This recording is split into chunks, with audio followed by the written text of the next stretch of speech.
Matthew chapter 1లో యేసుక్రీస్తు వంశావళి పురుష ప్రస్తావనతో కనబడుతుంది.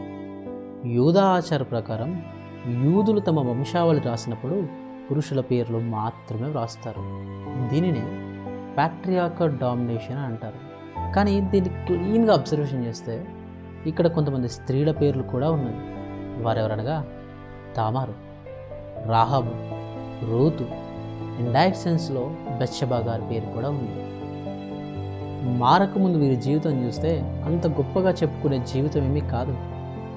తామారు తమ మామతో సంతానం కంటుంది.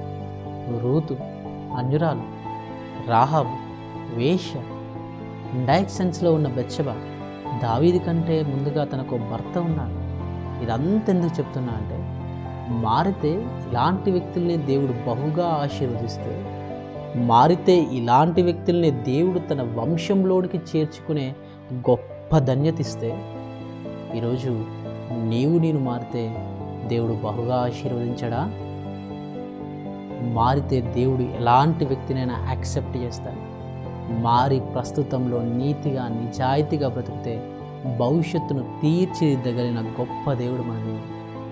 మనుషులు గతం గురించి మాట్లాడతారేమో, కానీ దేవుడు నీ భవిష్యత్తును గురించి ప్రణాళికలు వేస్తాడు. సో గతాన్ని మరుద్దాం, భవిష్యత్తుకై తాపత్రయపడదాం.